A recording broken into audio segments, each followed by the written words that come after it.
Hey there, MCE crew. I hope you all are doing well. I hope your day is progressing profitably. Listen, it is forecast that by 2030, that's less than a decade away, 800 million jobs are going to disappear. Poof, gone. Now we're going to do an entire video on why that is.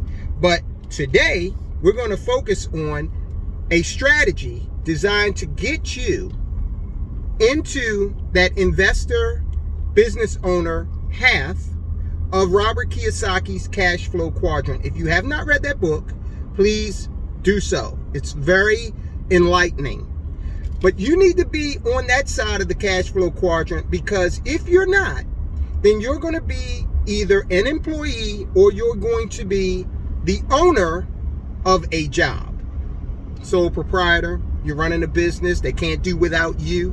That's what it means to own a job. No money comes in unless you do something. You own that job. So that's on one side of the cash flow quadrant. The other side is business owner slash investor. Okay, in those two instances, you don't need to be present. You just need to put systems in place or money to work for you to be able to make money. Those are the four ways people make money, okay? And we want you to be on the correct side of that equation. So today we're going to talk about a real estate investment strategy that is going to basically make the federal government your partner and get you started with purchasing an income producing property. So would you like to know more about how to purchase an income producing property and have the government be your partner in that, okay? And clear the way for you and create for you all kinds of advantages so that you can start investing in real estate? If so, stay tuned. That's what we're going to talk about today. All right, MCE crew, let's get ready to do it. All right, guys, so how do you get the federal government to become your partner in order to help you purchase an income producing property? Why are we talking about this? Because as we said in the intro, things are becoming very complex in the global economy. We're looking at an environment where we're going to be paying more in taxes. And don't fall for the line that the politicians trot out, or it's only going to be the rich. No, it's going to be the middle class. The middle class are going to be hit hard by taxation because that's where the money is, all right? You can confiscate the wealth of the 1% and run the country for about 6 months. So, as you might hear, my cat is very enthusiastic about this subject. But what we're going to talk about today is a way for you to use the government as your partner and to also play that leverage game in order to help you to get into an income producing property and start to build wealth. Now, I wish I'd known about this when I was 20, 21 years old, because I would have certainly taken advantage of this. What we want to do is we want to take a look at how to best leverage our money. And leverage simply means, let me give you an example. In real estate, you can go out there and purchase a $100,000 property and control a $100,000 property for $20,000, okay, under a conventional loan. You put in 20% down and you can control $100,000 worth of property. You put in $200,000 down under a conventional loan and you can control $1 million worth of property. So you see, you don't have to go in and put out that whole entire amount. You can control a large value property for just a small amount, relatively speaking, small amount of money. So we want you to be able to take advantage of leverage. Now, what we're going to talk about today is going to have you be able to do that. The other thing we want you to do is to be able to get income, because income is something that's going to put money in your pocket regularly and help you to purchase other income producing appreciating assets. All right. So, and lastly, we want you to be able to control an asset that appreciates in value and provides income. So the FHA, the Federal Housing Administration, is going to be instrumental in helping you do this. The FHA loan, the FHA mortgage, will require you to put, in most cases, 3.5% down on the property. So if we're purchasing $100,000, if we want to control $100,000 worth of property under the FHA guidelines, well, we only have to put down $3,500. And remember, in our conventional guidelines, we had to put down 20%, or in the case of $100,000, it would have been $20,000. So you can see how the FHA mortgage is already making your entry into owning property much more affordable. Okay, it's giving you the opportunity to use leverage to a very high degree. You're able to go in for 3.5%. In addition to that, the other thing that the FHA mortgage will help you with is you will not be required to have absolute stellar credit. Now, again, your credit cannot be 400. You can have a 400 credit score and expect for somebody to give you a loan. That's not going to happen.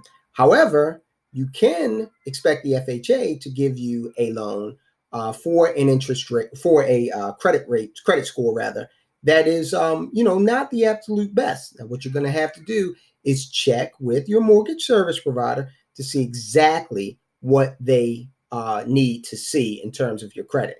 And don't despair if you don't meet the guideline. They will, if you meet with a mortgage service provider, they're going to give you what you need to do in order. They're going to tell you what you need to do in order to improve that score and bring it up to what they need to see in order to discuss an FHA loan with you. So we've got leverage. We've got a good, we've got a credit score that doesn't need to be an 800. So what could be better? Now you might be saying, well, yeah, my buddy has an FHA loan, and he has a townhouse or a single family home. How do I make income off of that? Well, you wouldn't, but the FHA guidelines do allow you to buy a property that is between 1 and 4 units. So you could buy a single family home or a townhome under an FHA loan, and you could live there. It's absolutely correct. Or you could buy a 2, 3, or 4 unit property. Now, of course, you can only live in one of the units. So what would you do with the 2, 3, the second, third, or fourth unit? Of course, you'd rent it out. And if you're renting it, you are getting the all important income.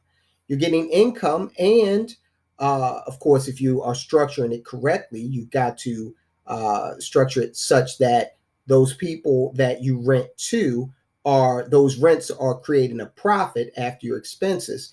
But you also are getting the appreciation on the property, given the property, being in an area that typically appreciates. Now, if you are located right next door to a nuclear power plant, then your property may not appreciate as quickly or at all.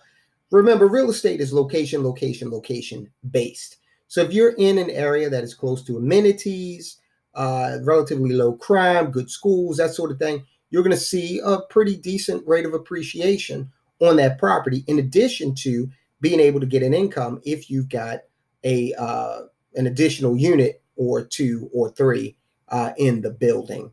So if you are interested in possibly looking into this program and getting into a situation where you can own a property, control a property, and then have that property produce income for you, then the FHA loan may be what you need to look at.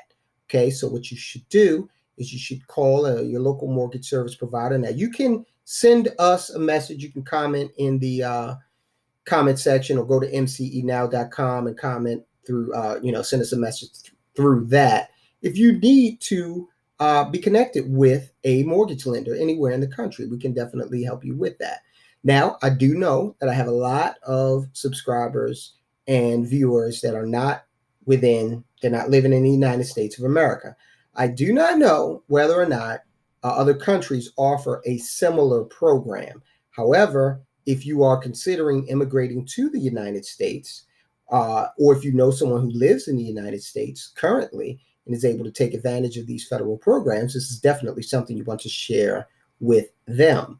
So that's one way you can make the government a partner in you being able to acquire an income producing property and start to build real estate wealth. Now, you may ask, why would the government do this? Why would they extend this program to people? Well, because the government knows that if private citizens and corporations go out there and start to provide housing, then it's something that they, the government, does not have to do. So therefore, they give you incentives to put things in place to provide housing for other people here in America. That's a genius plan. They give you incentives for doing something and you build wealth at the same time. All right, so gang, that's all I have for you today. I have enjoyed our time together and I look forward to speaking to you soon. Talk to you later.